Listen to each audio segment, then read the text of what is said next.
puis mon cousin, il m'a donné un livre catholique du Vatican où en fait,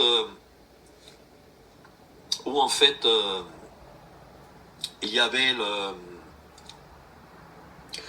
en fait un exorciste du Vatican qui s'appelle Padre Candido,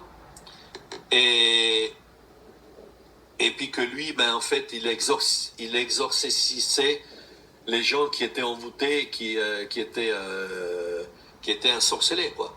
Il a fait un cercle magique autour de moi avec le bâton. Et moi, je ne le savais pas que c'était déjà, c'était de la pratique occulte, quoi. C'était de la pratique satanique, quoi, démoniaque. C'était pour m'envoûter. Voyez, donc c'est pour cela que je vous dis, faites attention quand vous voyez des gens qui veulent vous imposer des mains, qui veulent que vous ne connaissez pas, en fait, et qui veulent faire quelque chose sur vous. Donc ne vous laissez jamais vous imposer les mains, ne vous laissez jamais vous faire des cercles magiques, ni avec les doigts, ni avec des bâtons, ou quoi que ce soit, quoi. Après mes parents, quand j'ai eu l'âge pour aller à l'école, donc ils m'ont envoyé dans un internat en Italie, catholique. Donc c'était des capucins catholiques, hein. Donc il y avait des sœurs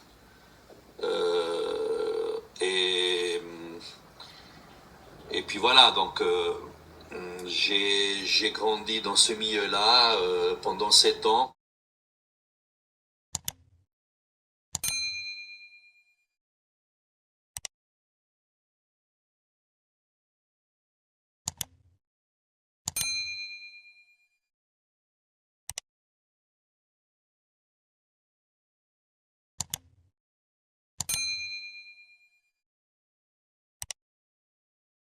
Bonjour à tous, que la paix du Seigneur soit avec vous tous.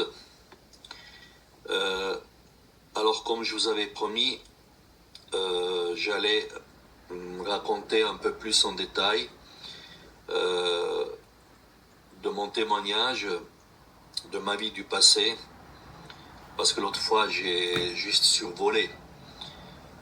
J'ai pas pu en fait vous raconter tout en détail, quoi. Mais dans cette partie, dans la deuxième partie, je vais quand même vous raconter un peu plus et je vais aller en profondeur, étape par étape. Alors, comme je vous avais dit, en fait, que dans mon enfance, j'avais du rejet parce que, en fait, mon père ne savait pas me donner de l'amour, en fait, et puis il ne pouvait pas me donner de l'amour parce qu'il ne l'avait pas de l'amour lui-même, quoi, personnellement, parce qu'il ne pouvait même pas le donner à ma mère, quoi, parce que il se disputait souvent et il y avait souvent des litiges dans la maison, dans la famille.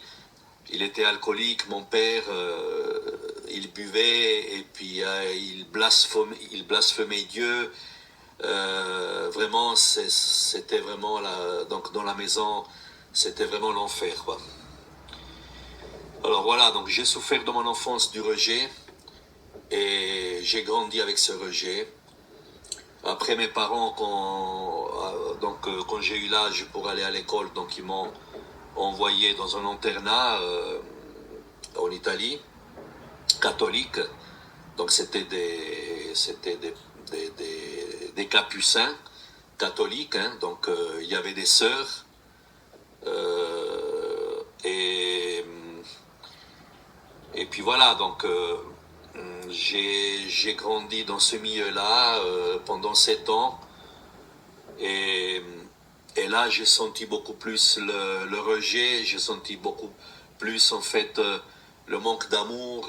Je ne comprenais pourquoi mes parents ils m'avaient abandonné ainsi, et je pleurais pendant la nuit quand j'étais sous les draps là dans la chambre où on était tous ensemble avec des autres enfants. Et voilà quoi, donc j'ai souffert énormément donc par rapport à le rejet. Et le rejet, il m'a causé aussi la peur de, comment je vais dire, la peur de d'être rejeté. J'étais timide, j'avais peur de parler, en fait, oui, je me renfermais moi-même, quoi. Et j'avais peur des femmes aussi. En fait, voilà, quoi. Donc, qu'est-ce que ça peut donner le rejet, quoi. Et puis voilà, donc, quand j'étais avec les Capucins, donc, dans l'internat, alors c'était la discipline avec la force, avec la violence. Et donc, il fallait quand même obéir. Et c'était souvent des coups de pied. Il tirait les oreilles. Il tirait les cheveux. Donc, oui, en fait, c'était vraiment... c'était pas vraiment l'amour, quoi. C'était pas vraiment une éducation qu'on devait recevoir. Voilà. C'était pas dans cette manière-là qu'on devait recevoir l'amour. Donc, juste pour vous expliquer. Donc, si eux-mêmes, ils disaient que c'était des serviteurs de Dieu, entre guillemets, ben, comme vous le savez, ils ne le sont pas. Parce qu'ils ne connaissent pas Dieu, ils ne connaissent pas Jésus. Parce que s'ils auraient connu Dieu et Jésus, ils auraient éduqué, ils auraient donné la discipline d'une manière différemment qu'avec avec la violence, quoi. Voilà. Alors voilà, donc en grandissant, donc avec les autres enfants, je disais les mensonges. J'avais appris à dire les mensonges. Ouais, souvent je quittais l'école, puis je faisais des bêtises. Ouais, en fait, voilà, comme tous les enfants. Ensuite, après les 7 ans qui sont passés, je suis rentré à la maison, donc je pensais vraiment que j'allais trouver mon père et ma mère qui m'accueillaient, disons, avec l'amour et tout. Mais malheureusement, en fait, c'était pas ce que je m'attendais. Parce que ma mère, elle s'occupait pour le travail, pour apporter l'argent à la maison. Donc en fait, pour, euh, pour mes parents, ce qui était important, c'était l'argent, c'était de construire une maison pour le futur et tout ça. Alors qu'ils faisaient beaucoup de travail, donc toute la journée, donc ils n'étaient pas à la maison. Le soir, ma mère, elle venait tard. Mon père, lui, venait avant de ma mère, mais donc dès qu'il arrivait à la maison, il commençait à boire donc le vin et alors donc il buvait une bouteille de vin et puis après là il commençait à dégénérer, il commençait à devenir violent, à dire des mauvais mots envers ma mère, envers moi et voilà quoi. Donc c'était donc un jour sur deux il y avait toujours des disputes, des bagarres à la maison quoi.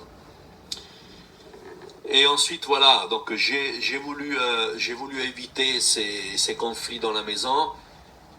Et alors, j'avais dit, bon, il faut quand même que je me trouve des amis, il faut que je sors, il faut que je reste le plus longtemps possible dehors, comme ça, quand je vais rentrer le soir tard, donc ils sont au lit, et comme ça, je peux être tranquille, parce que je ne veux plus les entendre. Les querelles, les disputes, quoi. C'était vraiment, pour moi, c'était devenu insupportable, donc de vivre dans une maison dans cette situation-là. Et des fois, je me souviens, mon père, quand il était alcoolique, il était agressif, donc en fait, il blasphémait Dieu. C'était terrible, quoi. C'était horrible, horrible. Alors, comme je vous avais dit que en fréquentant des amis, certains disant c'était pas vraiment des vrais amis, mais j'étais sincère quoi, j'étais noble, je m'attendais pas disons du mal, quoi. Mais le diable, il a quand même, je veux dire, il a commencé à faire, disons, ses projets pour pouvoir en fait me détruire, pour détruire ma vie, pour me tuer, bien sûr. Et un jour, en fait, je me suis retrouvé avec deux copains, soi-disant copains, parce que c'était pas vraiment de vrais copains, c'était comment je peux dire, des enfants du diable, quoi. C'était les serviteurs du diable. Alors ils m'ont amené chez eux à la maison. Ils m'ont dit viens, on va te montrer quelque chose. Ils m'ont emmené. Et tout d'un coup, donc ils ont préparé. Je voyais qu'ils préparaient quelque chose sur la cuisine avec une casserole. Ils bouillaient des champignons et tout ça. Et après, ils ont dit ben maintenant, ils ont fermé la porte à clé. Et ben, ils ont dit ben maintenant, soit tu bois cette tasse de thé à base de champignons, soit tu sors pas d'ici, quoi. Et voilà, donc là j'ai commencé à paniquer, j'ai eu peur, et puis ils m'ont menacé, et puis voilà, à ce moment-là, ben j'étais forcé à boire, et puis voilà, puis j'ai bu. Je ne savais pas les conséquences, quoi, mais j'avais peur. Et tout d'un coup, après, j'ai commencé, disons, comment je veux dire, je commençais à me sentir mal. Alors là, ils ont ouvert la porte et ils m'ont laissé partir parce que leur plan a été fait. Donc le diable, il s'est utilisé à travers de ces deux personnages pour me faire du mal, quoi. Et là, ça commençait vraiment les douleurs dans ma vie, les vraies souffrances dans ma vie, quoi. Et alors quand je suis sorti, après un moment, donc le cœur il a commencé à battre fort, fort, fort, il tapait tellement fort, il allait tellement vite le cœur que, en fait, que j'arrivais même plus à respirer, quoi. Donc j'ai commencé à avoir très peur et j'ai couru, j'ai demandé de l'aide, je suis allé à la maison, j'ai dit que je me sentais pas bien, je voulais aller à l'hôpital, j'avais vraiment des attaques du cœur. J'avais peur de mourir, quoi. J'avais peur de la mort. Et imaginez-vous, donc j'avais 16 ans et demi, 17 ans, quoi. Alors mon frère, il savait pas qu'est-ce qui se passait, mais il m'a amené tout de suite aux urgences à l'hôpital. Là, ils ont commencé à faire l'électrocardiogramme, ils ont pris l'analyse du sang, l'urine, tout. Donc ils m'ont donné les tablettes pour me calmer, et puis tout. Ils ont fait toutes les analyses, enfin, et puis voilà. Et puis ils ont dit, ben écoutez, ils ont dit, on ne trouve rien, donc vous avez rien, c'est peut-être un problème psychique, donc voilà, vous pouvez rentrer à la maison. Et puis moi, j'étais pas convaincu parce que j'ai dit, mais moi, c'est pas un problème psychique. Je suis pas fou, je suis pas malade, quoi. Je veux dire, je suis pas bête. C'est quand même à cause de ce que j'ai pris, cette drogue qui m'ont forcé de prendre. Alors, bref, ils m'ont renvoyé à la maison. Et puis, j'avais peur même de dormir pendant la nuit. Et pendant la nuit, ça recommençait de nouveau le cœur à battre fort, fort, fort, fort, fort, tellement fort. Après, il s'arrêtait deux secondes. Et puis il battait à nouveau, mais très vite, très vite. Et puis j'avais de nouveau la panique, j'avais la peur. Et mes parents, là, ils ne savaient pas quoi faire. Là, ils étaient aussi choqués, quoi. Et voilà, donc mon frère, à nouveau, il m'a de nouveau amené à l'hôpital. Ils m'ont de nouveau revu à l'hôpital. Et ils ont dit, voilà, mais monsieur, on vous a contrôlé, vous avez rien. On ne peut pas faire plus que ça. Donc, autrement, il faut aller chez un psychiatre. Et voilà, donc ils ont fait un rendez-vous avec le psychiatre. Donc, je suis allé. Et donc, le psychiatre, donc il m'a demandé qu'est-ce qui s'est passé exactement. Et j'ai raconté, en fait, ce qui s'est passé, que deux amis, en fait, ils ils m'ont forcé à boire de la drogue, donc en fait, et ils m'ont menacé que si je le buvais pas, ben ils me faisaient du mal. Et puis là, j'étais forcé à le boire, quoi. Alors voilà, donc.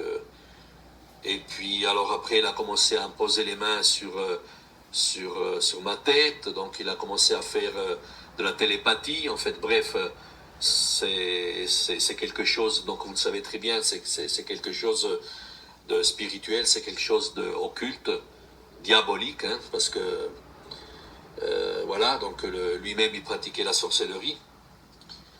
Et puis voilà, donc ensuite après il m'avait dit ouais qu'il allait me calmer, donc qu'il fallait que c'était rien de grave, et puis que je devais venir souvent chez lui, quoi. Et puis ensuite après il m'avait donné l'adresse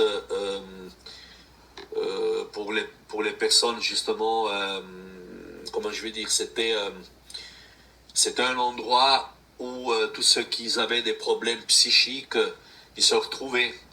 Donc c'était un centre de cure pour les malades mentales, quoi. Mais voilà, donc moi j'étais pas malade mental, pas du tout. Ma foi, bref, donc j'ai dû obéir, je suis allé. Et j'ai connu d'autres personnes. Bon, là, il y avait de tout. Il y avait des gens qui étaient complètement psychiquement atteints. Donc, il y avait des gens qui parlaient seuls, il y avait des gens qui se tapaient, il y avait de tout, quoi, vraiment de tout. Et je dis, mais je fais quoi ici? Je me retrouve où ici? Puis tout d'un coup, après, il y a quelqu'un qui s'est approché de moi, il a voulu faire amitié avec moi, quelqu'un qui était un peu plus normal que les autres. Et puis voilà, et puis il m'a demandé pourquoi je suis là, et puis ici et là, moi j'ai raconté qu'est-ce qui s'est passé. Et puis voilà, que normalement c'était pas moi qui voulais venir ici, puis qu'ils m'ont forcé de venir ici, mais c'était pas de mon but. Et puis, euh, et puis voilà, donc après lui m'a raconté sa vie, son témoignage. Et puis après il m'a dit que voilà, qu'il connaît quelqu'un, qu'il est venu quelques fois chez lui à la maison, et puis que ça lui a fait du bien. C'est quelqu'un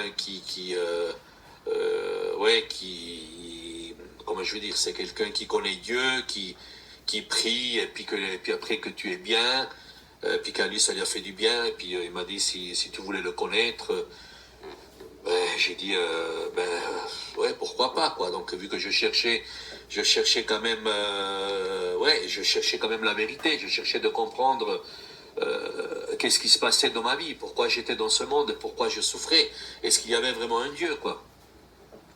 Alors là, donc Satan, il a commencé son plan rusé, son plan diabolique, hein, donc et puis voilà, donc j'ai dit ok, alors donne-moi ton adresse et puis je viendrai chez toi à la maison. Tu me dis quand? Alors il me dit ah oui, mais demain soir si tu es d'accord. J'ai dit ok, je viens chez toi demain soir, voilà. Et puis voilà, donc je suis allé chez ce gars-là. Ce gars-là que j'avais connu là dans ce centre d'accueil pour les personnes psychiquement atteintes. Et alors, tout d'un coup, j'ai trouvé justement chez lui cet homme qui m'avait parlé. C'était un Africain. Il était rasé. Il avait une longue tunique et il avait un bâton comme le bâton de Moïse. Et puis j'ai dit, ah tiens, mais j'ai jamais vu quelqu'un comme ça ici. Je veux dire, ben tiens, on verra qu'est-ce qu'il est, quoi, qu'est-ce qu'il peut faire. Et dans mon ignorance, bien sûr, parce que je ne savais pas, je veux dire, avec qui j'avais affaire, quoi. Mais je l'ai su plus tard, quoi. C'était un sorcier, un sataniste. Et j'aimerais quand même vous lire un passage biblique avant de continuer.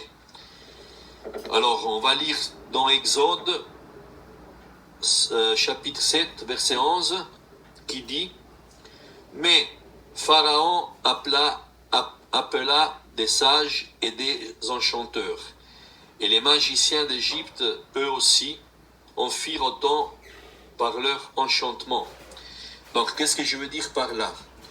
Je veux dire que Satan est l'imitateur de Dieu. C'est le singe et il veut imiter Dieu. Il veut être à la place de Dieu et même plus haut que Dieu. Donc c'est à cause de son orgueil, c'est à cause de sa rébellion, c'est à cause de sa supériorité, c'est à cause de tout cela qu'il voulait s'élever plus haut que Dieu, qu'il a été rejeté du ciel de Dieu, quoi. Dieu l'a rejeté sur la terre. Et alors, pour vous dire que Dieu, il fait les miracles, mais c'est Dieu guérit, et Satan, il fait croire qu'il fait aussi comment je peux dire ça, il fait aussi des miracles, mais c'est des miracles qui tuent, c'est des miracles qui détruisent, c'est des miracles qui ne tiennent pas longtemps, c'est juste, c'est des miracles mensongers. Et voilà. Alors ces ministres, ils sont la même chose, comme le diable. Et qu'est-ce que je veux dire par là? C'est que avec ce sataniste-là, qui était là, habillé avec une longue robe blanche, et avec un bâton comme le bâton de Moïse, il m'avait dit, bienvenue, je vais t'aider. J'ai dit ok, j'ai raconté, j'ai dit voilà que ça m'arrivait ça et ça, donc y a deux amis qui m'ont forcé à boire la drogue, et puis voilà, donc j'ai dû la boire, et puis depuis j'ai le cœur qui bat très fort, après il s'arrête 1-2 secondes, et puis reprend de nouveau, ça me manque l'air, et puis voilà quoi, donc je me sens pas bien, je me sentais opprimé. Alors il m'a dit, voilà, je vais t'aider. Alors assis-toi par terre. Et puis, quand je me suis assis par terre, il a fait un cercle magique autour de moi avec le bâton. Et moi, je ne le savais pas que c'était déjà, c'était de la pratique occulte, quoi. C'était de la pratique satanique, quoi, démoniaque. C'était pour m'envoûter. Voyez, donc c'est pour cela que je vous dis, faites attention quand vous voyez des gens qui veulent vous imposer des mains, qui veulent que vous ne connaissez pas en fait, et qui veulent faire quelque chose sur vous. Donc ne vous laissez jamais vous imposer les mains, ne vous laissez jamais vous faire des cercles magiques, ni avec les doigts, ni avec des bâtons, ou quoi que ce soit, quoi. Et voilà, donc moi j'étais ignorant, je me suis laissé faire, et depuis ce moment-là, il m'avait envoûté. Donc ça veut dire que ses pensées à lui, il m'influençait à moi, et tout ce que lui, il disait, moi je disais toujours oui, d'accord, d'accord. Et qu'est-ce qui s'est passé à partir de ce jour-là? Après, je me suis revu une deuxième fois, une troisième fois. Mais en fait, si vous voulez, ma situation n'allait pas au mieux. Mais il m'avait dit qu'il fallait qu'il me prenne chez lui à la maison, parce qu'il devait quand même faire des pratiques, il devait quand même continuer sa prière, voilà, pour que puisse faire l'effet. Alors moi j'ai dit ok, alors si c'est comme ça, je viens. Donc si vous voulez le rite magique qu'il avait fait, et puis l'envoûtement, qui m'avait soumis à sa pensée, ça commençait à marcher, quoi. Donc j'avais obéi, et j'ai pris 2-3 habits, et je suis parti chez lui. Et voilà. Et depuis, il m'a renfermé chez lui dans la maison. Donc moi, j'étais vraiment soumis à lui. Donc j'étais vraiment, comment je peux dire, quoi, j'étais complètement sur ses ordres, envoûté. Alors, tout ce que lui disait, je disais toujours oui, oui. et alors il m'a dit, ouais, alors écoute maintenant, si tu veux vraiment être accueilli par Dieu, tu dois devenir comme moi. Ça veut dire que tu dois te raser les cheveux, tu dois te mettre une tunique, et je dois te baptiser dans l'eau par un autre nom. Donc tu vas plus t'appeler Antonio, mais tu vas t'appeler Jacob. Et alors moi, j'étais complètement influencé par lui, que je n'étais plus maître de moi-même. Et puis j'ai dit oui, ok, d'accord, je disais toujours oui. Alors il a commencé à me raser le crâne, la tête, pardon. Après, il m'a mis dans la baignoire, il a rempli d'eau, et il a commencé à faire ses prières sataniques, quoi. Et donc il parlait dans un langage vraiment, je ne sais pas si c'était un dialecte ou si c'était des mots parlés en langue diabolique, je ne sais pas. Il a commencé à prononcer des noms des démons, des principautés. Et alors il m'a baptisé dans le nom de Jacob. Donc voilà, et ce jour-là je m'appelais Jacob. Il m'avait mis une robe comme lui, un bâton dans les mains comme lui, et voilà. Il avait réussi son plan. Le diable, il avait réussi, entre guillemets, à m'avoir. Voilà. Ce qu'il voulait, le Satan, il voulait me éloigner du plan de Dieu, il voulait m'éloigner du chemin que Dieu avait prévu par Jésus, son Fils, pour me sauver. Mais le Seigneur Jésus a veillé sur moi. Alors, qu'est-ce qui s'est passé? C'est que il ne voulait plus que je rentrais à la maison. Donc je restais là-bas chez lui à la maison. Pendant la nuit, vers 2h, 3h le matin, il me réveillait. Il allumait le feu, un falot, donc il faisait un falot, donc il allumait le feu. Et puis là, il mettait tous les noms, toutes les personnes qu'il avait rencontrées dans la rue, partout. Il les mettait, donc il écrivait sur un billet. Après, il mettait ces billets dans le feu et puis commençait à prononcer donc les noms des démons, les noms des principautés. Et puis il y avait comme des étincelles qui montaient, donc le feu, il allait haut, comme qu'il y avait vraiment des manifestations qui se passaient. Et puis voilà, mais moi j'étais là, donc puis j'obéissais. Je comprenais rien, qu'est-ce qui se passait, quoi. Les jours y passaient, les semaines y passaient, et mes parents, ils ont commencé à s'inquiéter, quoi. Ils ont appelé à la police. Et la police, il a dit, ben écoutez, regardez où se trouve votre fils. Mais si je me trompe pas, j'avais une fois téléphoné, et c'est à travers le téléphone qu'ils ont pu identifier où je me trouvais exactement. Alors après, la police, il a donné l'adresse, je suis allé. Ils sont venus me chercher. Donc en fait, il y avait ma mère, mon frère et 2 amis de mon frère, en fait.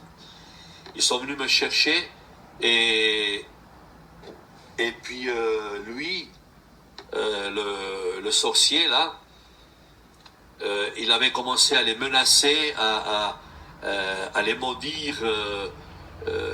Donc il avait lancé des malédictions contre ma famille, donc quand ils sont arrivés chez lui.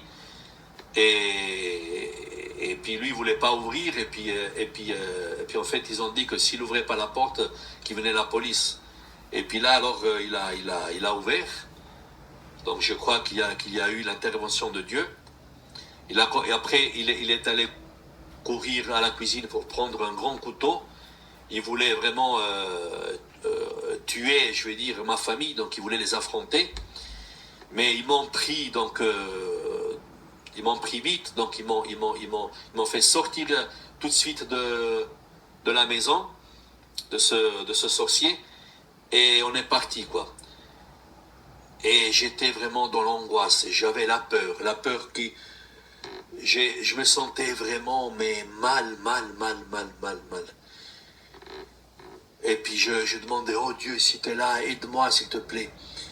Et puis, on est arrivé à la maison chez moi, et puis, en fait, après, mes parents, ils m'ont grondé, ils m'ont dit, mais comment tu t'es permis d'aller chez quelqu'un que tu connais pas, mais tu te rends compte, il aurait pu te faire mourir, il aurait pu te tuer, et voilà.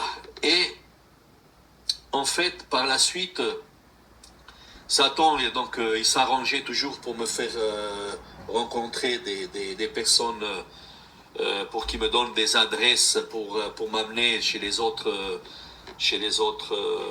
serviteurs du diable. Hein. Et voilà, donc ils m'ont donné une adresse pour que je devais aller à Rome. Donc et là, il y a donc ils avaient dit, donc il y a une personne, en fait, il avait dit qu'il y avait une femme, qu'il connaissait une femme qui pouvait m'aider, que c'était une guérisseur, une magicienne qui pouvait me libérer de l'envoûtement de ce sorcier. Et puis voilà, alors j'ai dit, ben voilà, ok, je vais, parce que je veux quand même me libérer, et puis je veux connaître Dieu. Et je suis allé chez cette magicienne à Rome, cette sorcière. Et j'aimerais vous lire un passage, un verset. Alors dans le chapitre de Jean, chapitre 8, verset 44, et il dit ceci, « Vous avez pour père le diable, et vous voulez accomplir les désirs de votre père.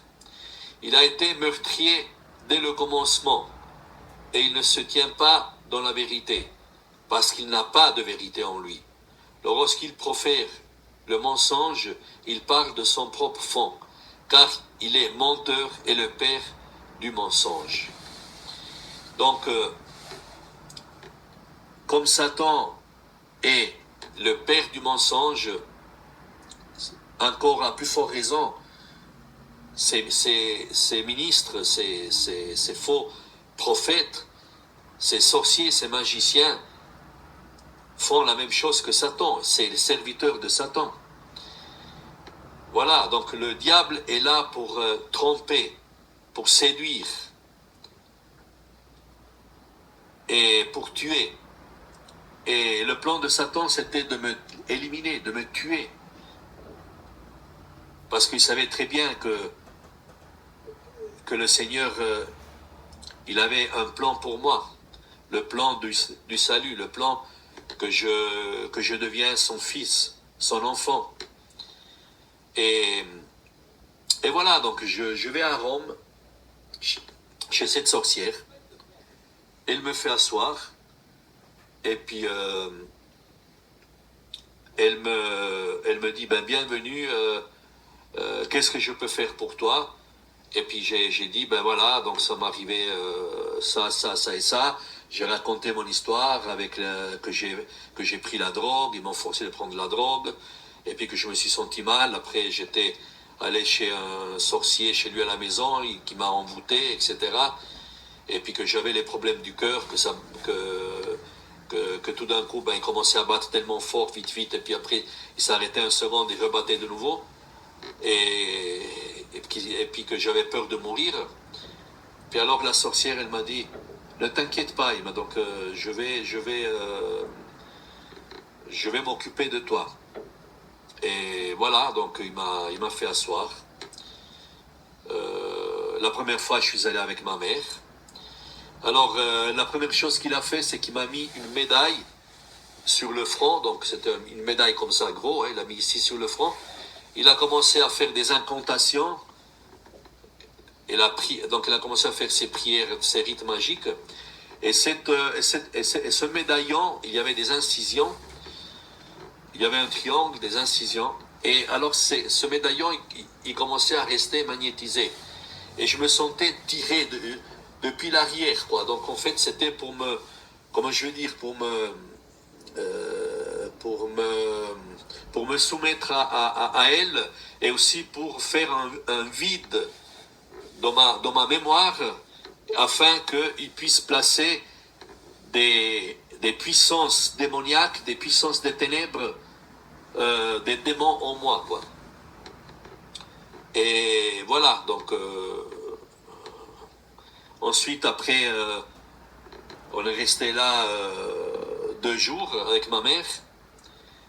Et après, elle nous avait amenés aussi dans une cathédrale, dans une église catholique, qu'elle avait dit que, voilà, que là-bas, ben, il y avait la statue de la Vierge Marie, qu'elle qu'elle qu'elle sortait du sang, donc en fait, et puis qu'il y avait des miracles qui se passaient. Et puis voilà, alors on était allé avec ma mère pour voir oui, pour voir en fait ces phénomènes-là. Mais voilà, mais Dieu n'a pas permis que moi je sois séduit par Satan, que je sois trompé par le diable. Donc moi j'ai pas vu ce sang qui coulait de cette statue-là. Bref, après, on est rentré de nouveau chez elle, elle a commencé à faire de nouveau des pratiques, elle a fait les cartes, elle a fait plusieurs choses. Et puis après, elle a dit, je dois m'absenter, j'arrive tout de suite. Elle était allée chez je ne sais pas où elle était allée, mais elle était allée en fait chercher des bouteilles remplies d'eau avec de la poudre des ossements. Elle a dit que ça c'est de l'eau avec des os des saints, en fait des saints catholiques. C'était des ossements en poudre qu'il avait mélangé dans l'eau, et puis que je devais boire ça tous les jours pour être libéré, pour qu'il puisse me guérir. Et puis voilà, ben moi, donc dans mon ignorance, je l'ai fait. Et après, quand je suis rentré à la maison avec ma mère, donc je buvais ça tous les jours. Mais je devais de nouveau retourner chez elle. Alors j'étais allé 2, 3 fois chez elle. À chaque fois, elle demandait énormément d'argent. Hein. Donc, c'est des gens, c'est des séducteurs, c'est des serviteurs du diable. Ils sont là que pour tromper, que pour voler et que pour tuer. Et en fait, ils demandaient de l'argent. Donc, je suis allé 3, 4 fois. Après, je suis plus allé parce que je voyais pas des améliorations. Et quand je suis parti de là-bas, de Rome, je me suis rendu après chez ma tante de l'Italie au sud, en fait. Et je suis allé chez ma tante. Quand j'étais allé chez ma tante avec ma mère, tout d'un coup, ma tante, elle a dit, mais ton fils, je le vois pas bien, en fait. Je sais pas ce qu'il a, mais il est... Oui, puis ma mère, elle a raconté, oui, mais il était allé chez cette femme, cette magicienne à Rome. Elle disait qu'il allait le guérir, mais on n'a pas vu de progrès. Il va toujours de pire en pire. Donc j'avais plus envie de manger. J'avais maigri. J'avais le visage blanche. En fait, j'allais vraiment mal, quoi. Alors il y avait là aussi mon cousin, le fils de ma tante. Alors, en fait, donc il a dit, ah, mais moi je connais une femme. Donc en fait, le fils de ma tante, que c'est mon cousin, lui, il a étudié comme prêtre catholique. Voilà. Et en fait, lui, il disait la messe dans l'église catholique, là, dans le village. Alors il avait dit, mais moi je connais une femme qui connaît pour enlever les envoûtements, pour t'enlever la sorcellerie, la magie et les factures, quoi. Voilà, donc on appelle facture. Ok, ben alors cette femme, elle vient à la maison, chez ma tante, moi je suis là, Et puis elle a dit, ah, mais je vois qu'ils t'ont fait de la magie, de la sorcellerie, un envoûtement que tu dois mourir. Alors voilà, donc ma mère elle était en panique, moi j'étais en panique, je ne comprenais pas ce qui se passait. Et puis elle a commencé tout de suite à faire ses pratiques occultes. Alors elle a commencé à prier, donc moi j'ai commencé à, comment je vais dire, à manifester des comme, comment je vais dire, je faisais des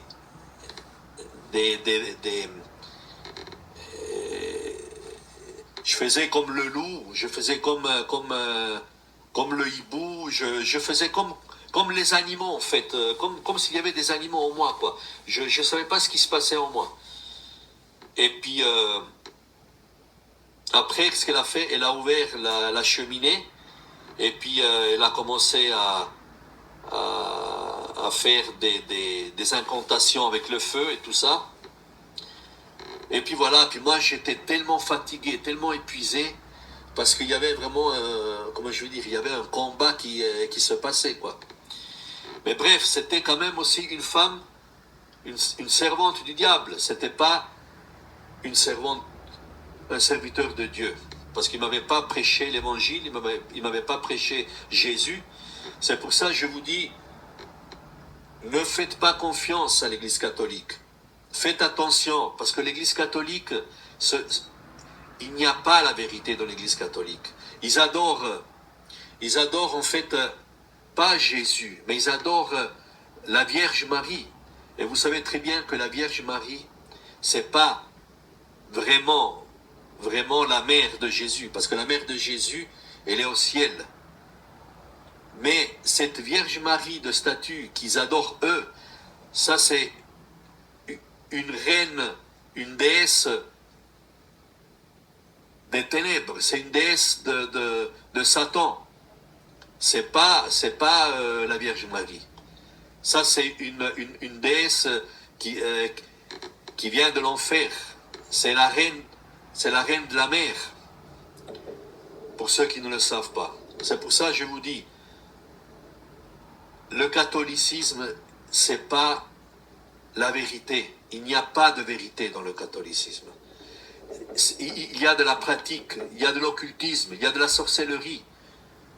Ils font de la sorcellerie, ils font de l'occultisme. Parce que déjà, quand ils vont devant la statue, quand ils vénèrent cette Vierge Marie, entre guillemets, automatiquement, ils invoquent la reine de la mer. Ils invoquent la reine des ténèbres, de l'occultisme. Et puis, les gens qui invoquent la Vierge Marie, tout d'un coup, ils sont envoûtés. Et tout d'un coup, ils peuvent être,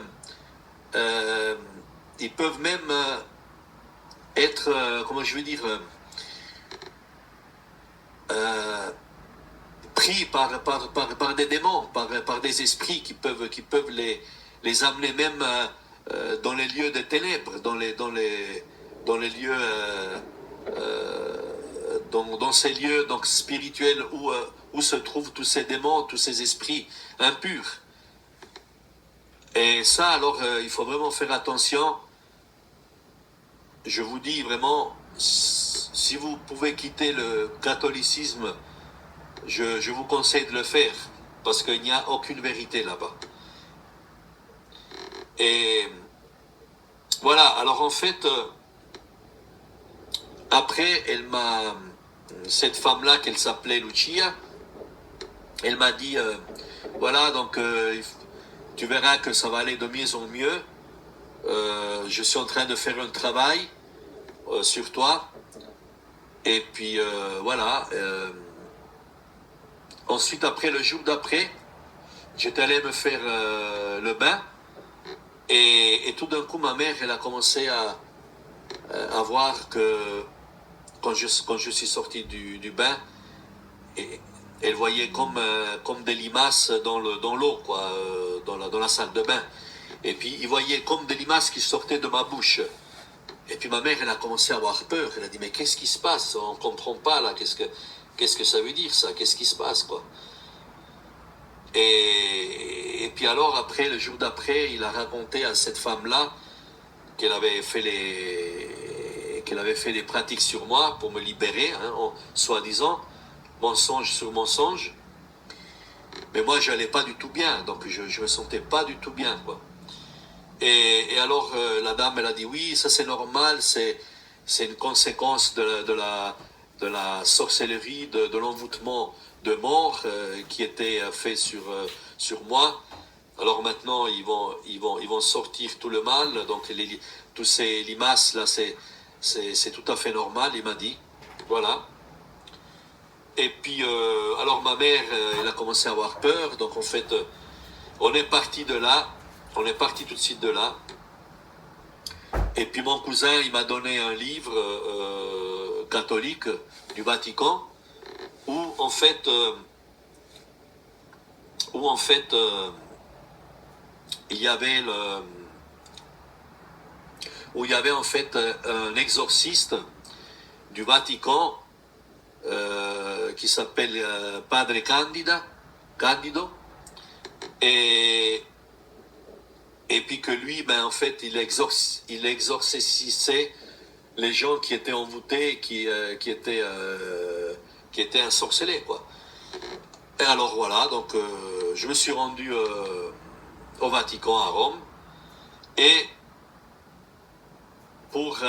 avant d'arriver chez l'exorciste, il fallait monter les escaliers en genoux. Alors en fait, j'ai commencé à monter les escaliers en genoux, parce que ça c'est la pénitence, c'est pour se préparer, je vais dire, c'était comme un sacrifice. Et alors j'ai monté les escaliers en genoux, donc il y avait plein d'escaliers, hein, jusque pour aller en haut. J'avais mal aux genoux, vous ne pouvez pas vous imaginer.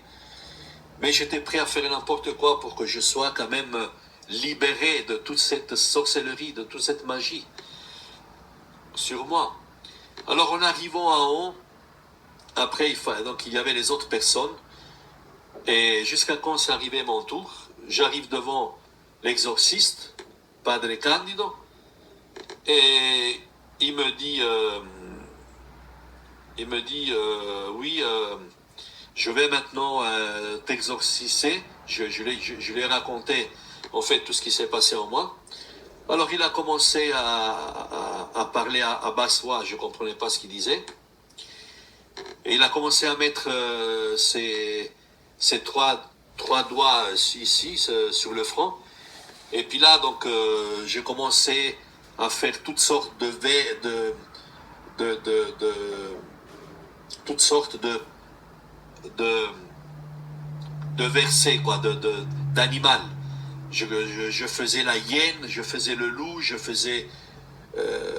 criais, en fait, c'était vraiment incroyable, quoi. Puis je me débattais. Oui, c'était quelque chose qui était à l'intérieur de moi, c'était plus fort que moi, quoi. Et je sentais une fatigue énorme, quoi. Et après, je sentais que j'allais m'évanouir. Alors après, il s'est arrêté. Il m'a dit, pour aujourd'hui, ça suffit. Vous viendrez dans 2 semaines. Et je suis retourné de nouveau chez lui une deuxième fois. Mais je voyais que ça ne faisait pas l'effet, quoi. Je voyais pas une amélioration. Alors bref, je suis allé la deuxième fois, après je ne suis plus retourné. Et qu'est-ce qui s'est passé?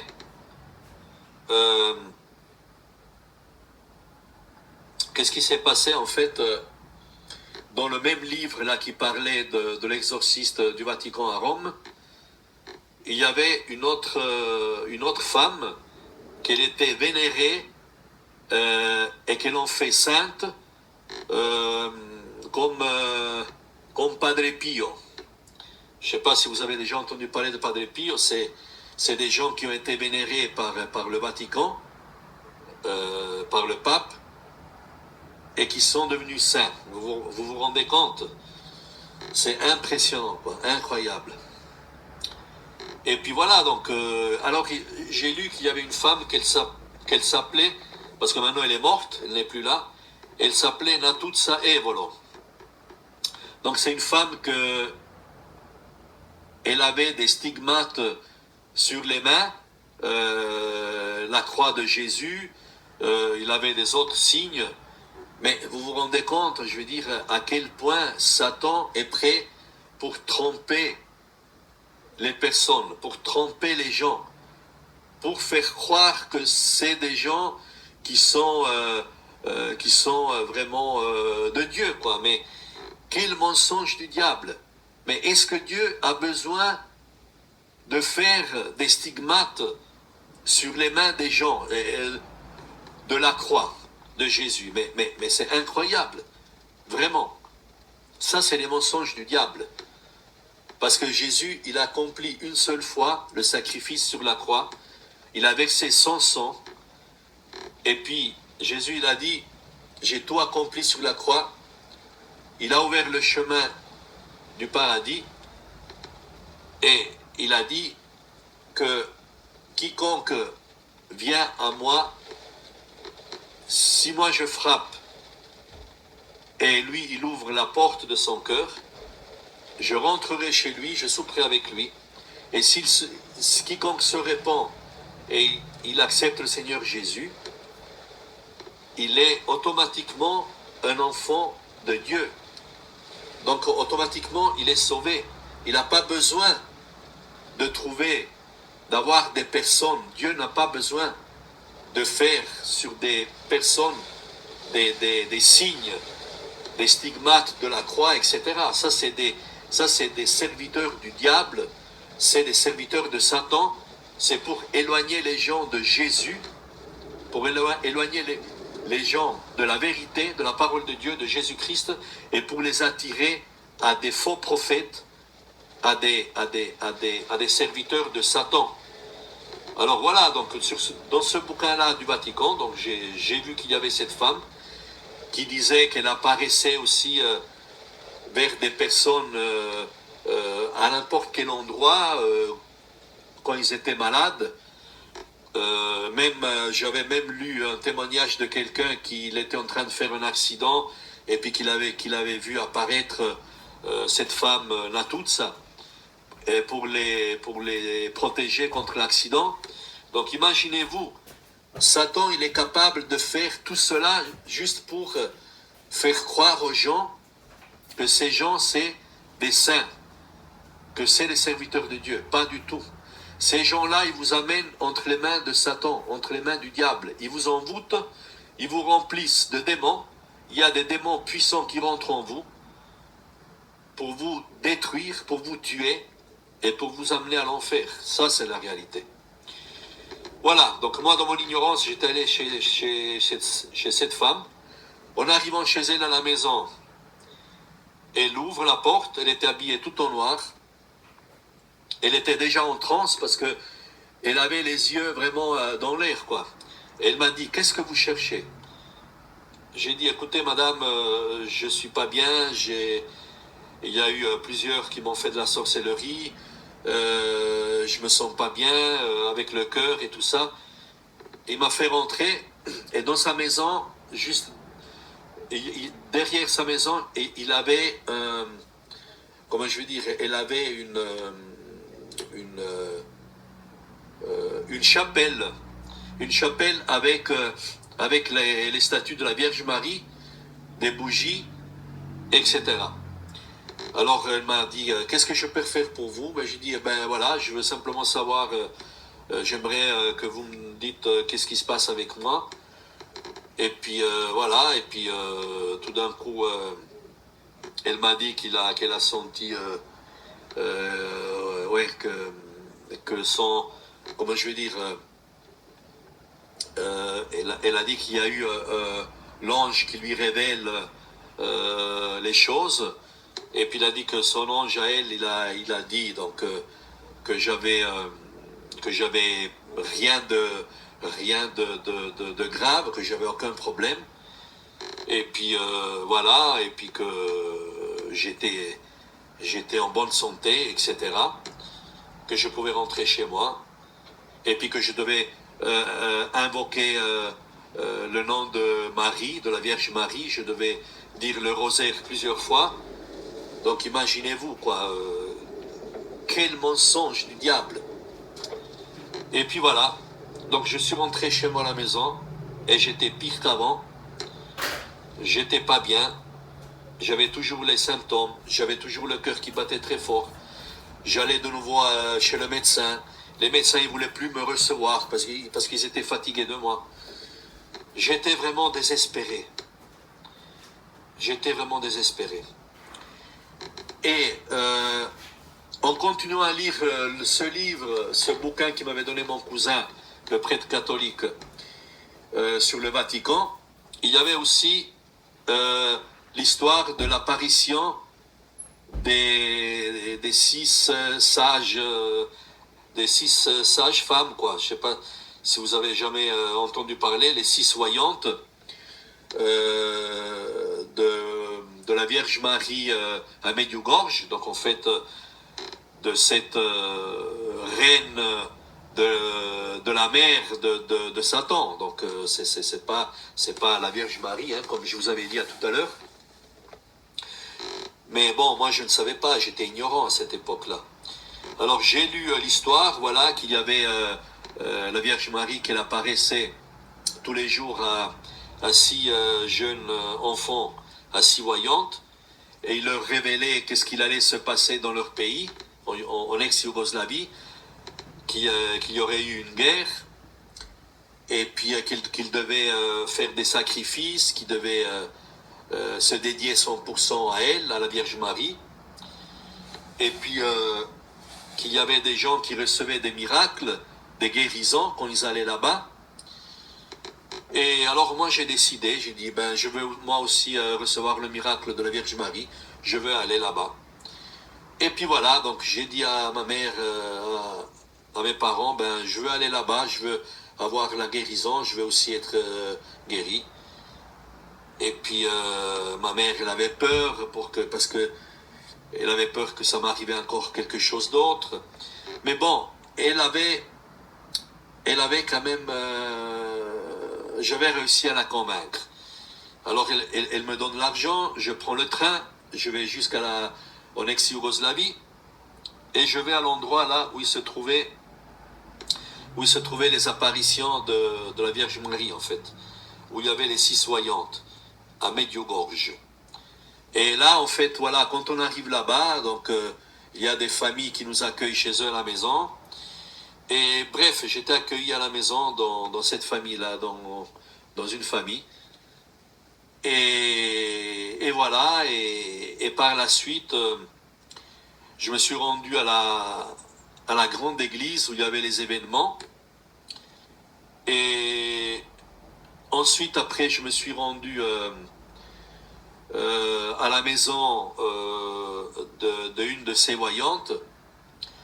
Et puis il y avait des autres personnes, et puis on pouvait aller pour demander vraiment des intercessions pour des gens qui avaient besoin, qui voulaient recevoir une guérison, un miracle, quelque chose. Et puis quand il est arrivé mon tour, j'ai dit à une des six voyantes, j'ai dit voilà, que je suis venu ici parce que je vais avoir une grâce de la Vierge Marie, je vais avoir un miracle. J'aimerais qu'elle me guérisse. Et alors elle m'a dit, la voyante, elle m'a dit de me rendre le soir à telle et telle heure dans la grande église, qu'ils allaient venir et qu'ils allaient prier pour nous, quoi. Puis voilà, alors je me suis rendu le soir à telle et telle heure à la grande église, les voyantes elles sont venues, tout le monde était là, donc l'église était pleine. Et alors après, ils ont appelé à tous ceux qui avaient demandé la prière et l'aide de venir devant. Et moi, je suis allé devant. Et puis après, les six voyantes, ils sont venus avec avec quelques prêtres catholiques. Et puis ils ont commencé à prier à chacun. Et quand c'est arrivé mon tour, ils sont venus chez moi, ils m'ont imposé les mains.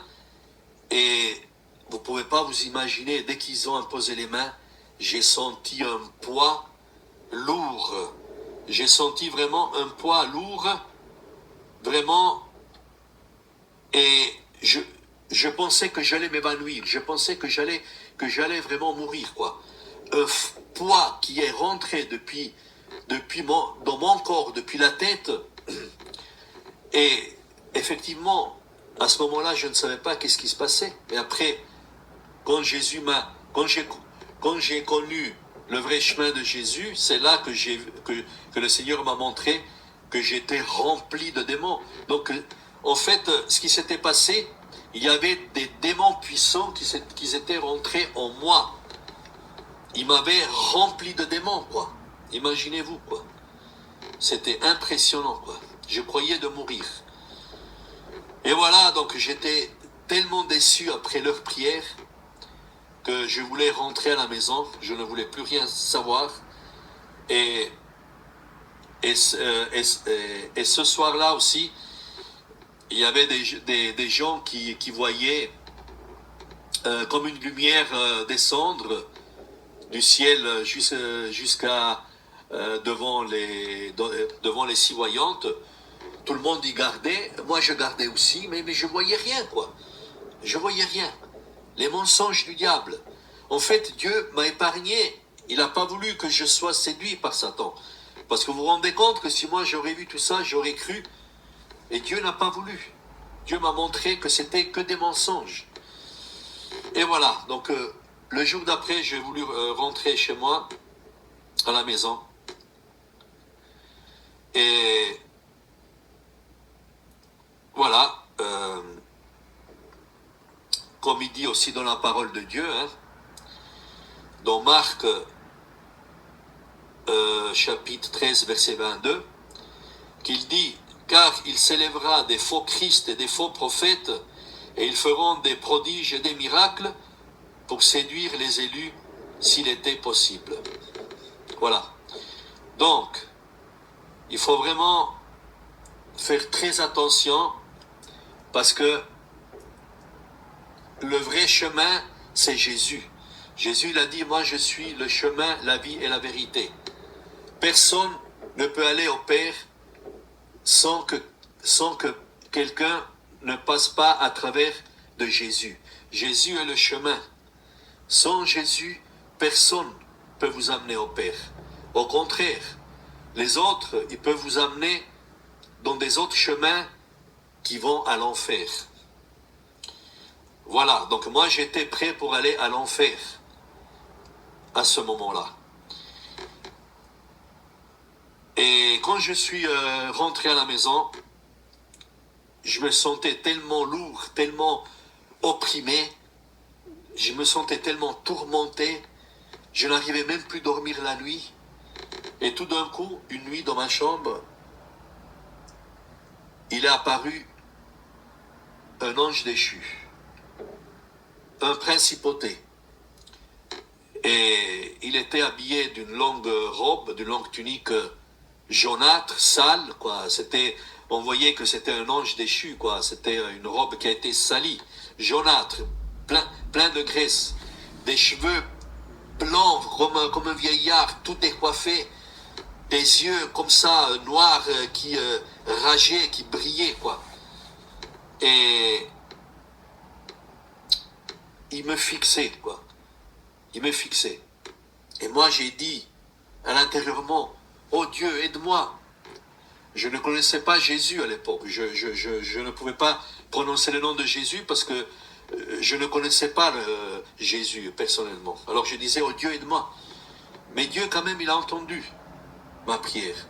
Et cet ange déchu qui voulait pas partir de ma chambre, tout d'un coup, il a été projeté dehors.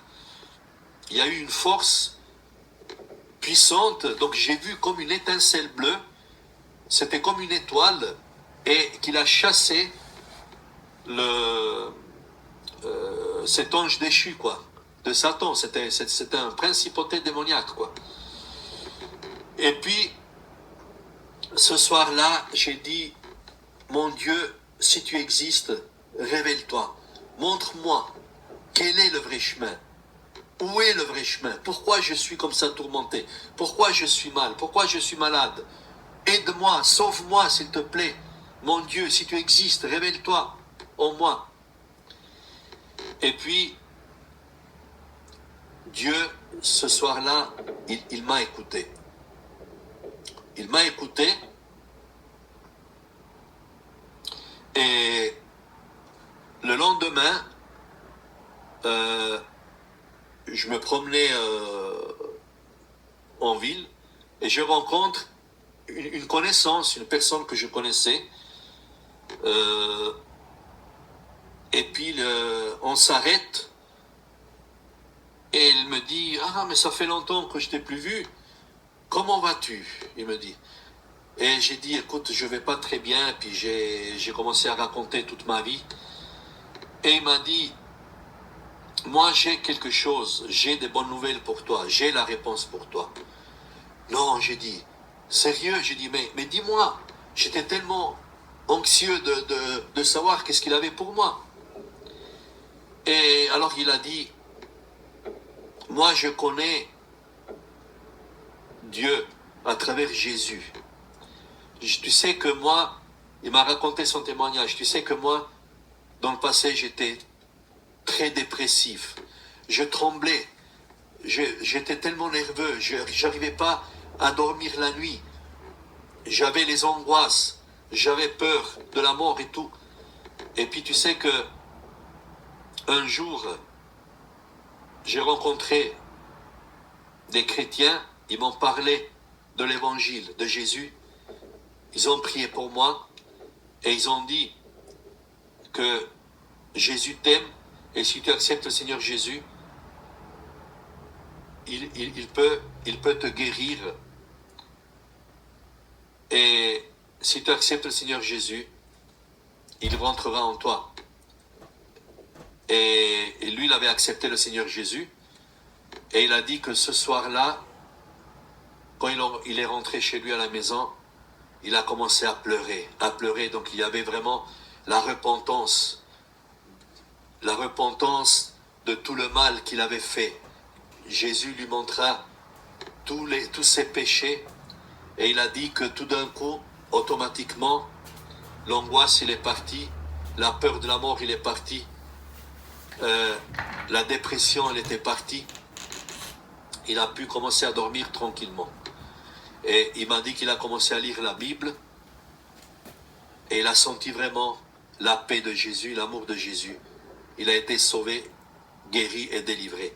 Alors il m'a raconté ça et moi j'ai dit, mais moi aussi je veux ça. Elle m'a dit, alors écoute, tu viens ce soir, tu m'attends à telle et telle heure, là, à telle place, je viens te chercher et puis je t'amène dans la réunion de prière. Ok, j'ai dit, je viendrai ce soir. Et puis après, on s'est quitté, j'étais tellement enthousiaste, curieux, je voulais absolument connaître ce Jésus. Et alors, je me suis rendu le soir au rendez-vous, il est venu me chercher. On est allé dans la réunion de prière chez un couple. Et ce soir-là, donc en fait, il m'a présenté, j'ai raconté tout ce que c'est arrivé dans ma vie. Et puis lui, il a dit à ce couple, parce que lui, il était jeune dans la foi, il a dit à ce couple, est-ce que vous pouvez vous occuper de ce jeune homme, donc de moi, d'Antonio, parce qu'il a tellement besoin. Et ce couple, alors, ils ont dit oui, bien sûr, on va quand même lui prêcher l'évangile, on va parler de Jésus, et le Seigneur, il va agir au travers de toi. Ils m'ont dit, ne t'inquiète pas. Ça, si tu es là, c'est pas pour rien, c'est parce que c'est Dieu qui avait préparé ce jour ici pour que tu sois sauvé. Alors, ce soir-là, on avait juste parlé, j'ai raconté ma vie, on avait juste prié, et c'est tout. Et on était resté avec ce couple que j'allais revenir le lendemain, toute seule. Alors, le lendemain c'était vers la soirée, le soir. J'avais rendez-vous avec eux. Et chemin faisant, tout d'un coup, je vois un chien apparaître, un gros chien, qu'il était furieux, rageux, qu'il courait à la direction vers moi. Et je commençais à paniquer, à avoir peur. J'ai dit, oh Dieu, aide-moi. Et là, tout d'un coup, je me suis senti transporté, je me suis senti déplacé, je me retrouvais dans un autre lieu.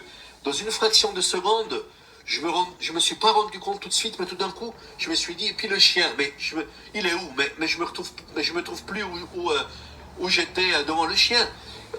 Et tout d'un coup, je me suis retrouvé, donc l'Esprit de Dieu m'avait déplacé, et je me suis retrouvé juste en face de l'immeuble où se trouvait ce couple. Et j'ai dit, mais merci mon Dieu, merci Jésus, j'ai dit. Et j'étais tellement content, tellement enthousiaste de ce qui était en train de m'arriver. Alors quand je rentre dans la maison de ce couple, je racontais qu'est-ce que ça m'était arrivé en chemin faisant, qu'il y avait un grand chien que le diable il avait mis contre moi pour m'empêcher de venir, et que tout d'un coup je me suis senti transporté dans une autre place, je me retrouvais plus devant le chien, et puis je me trouvais juste devant votre immeuble, j'ai dit. Et puis ils ont commencé à louer, à glorifier Dieu. Mais gloire à Dieu, merci Seigneur, c'est parce que aujourd'hui Jésus veut rentrer dans ta vie, il va faire des grands miracles, des grands prodiges, tu verras. C'est pour ça Satan, il a voulu t'empêcher de venir ici chez nous. Mais gloire soit rendue à notre Dieu, à notre Seigneur Jésus-Christ, qu'il a vaincu Satan au pied de la croix. Alléluia. Et ce jour-là, on avait ouvert la parole de Dieu et on avait lu le passage du Gadarénien qui était enchaîné, et que même les chaînes, il ne pouvait plus le tenir. Et que quand il avait vu Jésus, il a couru envers Jésus, et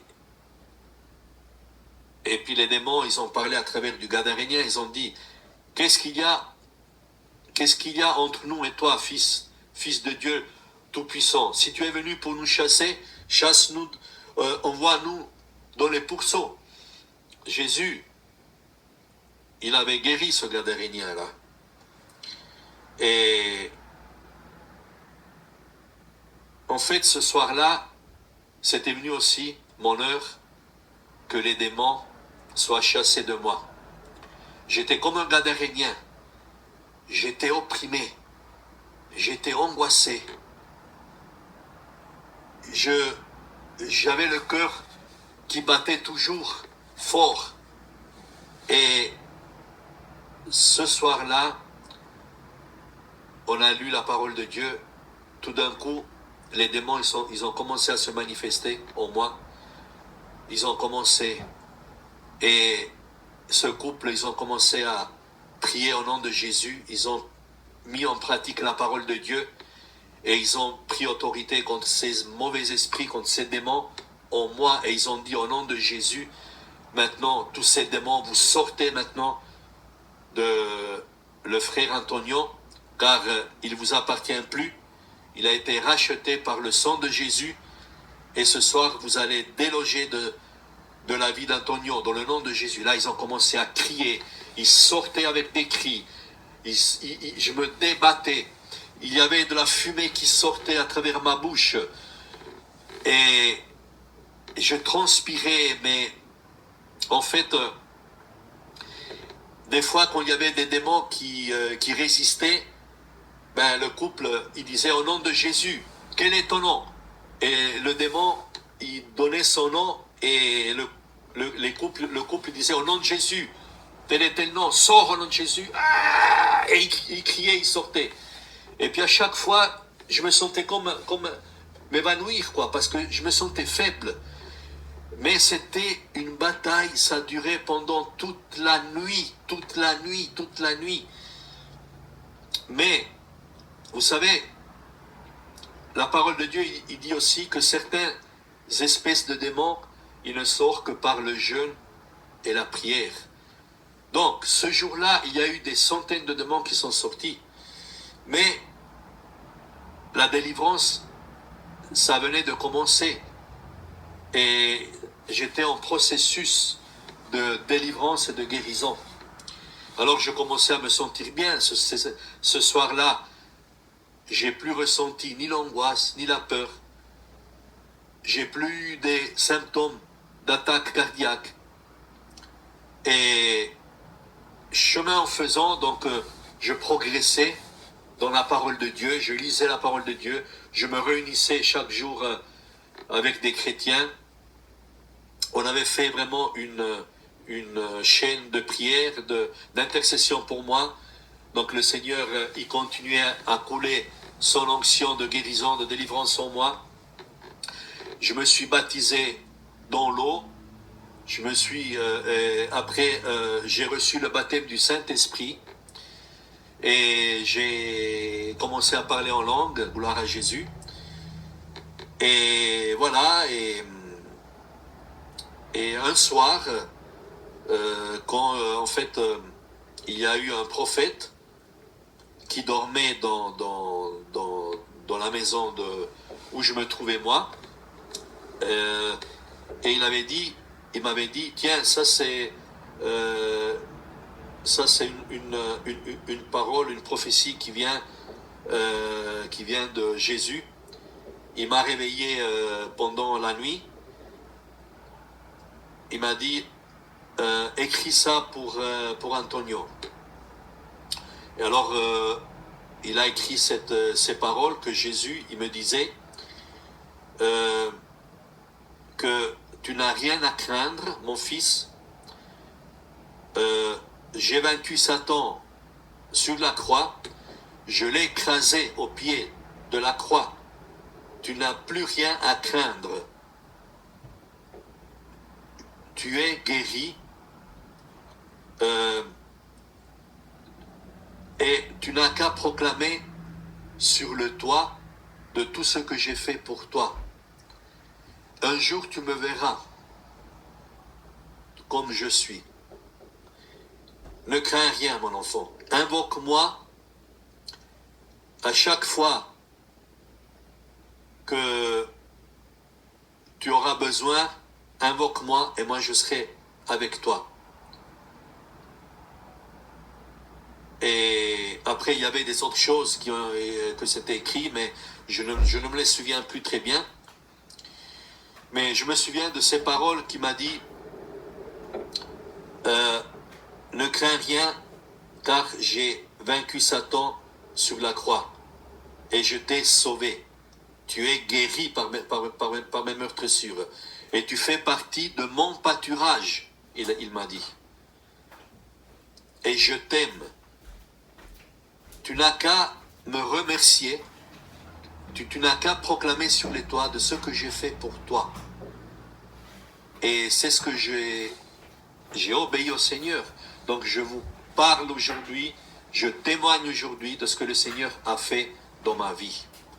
Et juste pour vous dire que, si je peux vous donner un conseil, éloignez-vous, détachez-vous des faux prophètes, des faux religions, de l'Église catholique, parce qu'ils vous amènent à l'enfer, ils vous amènent à Satan. Il n'y a pas Jésus dans l'Église catholique.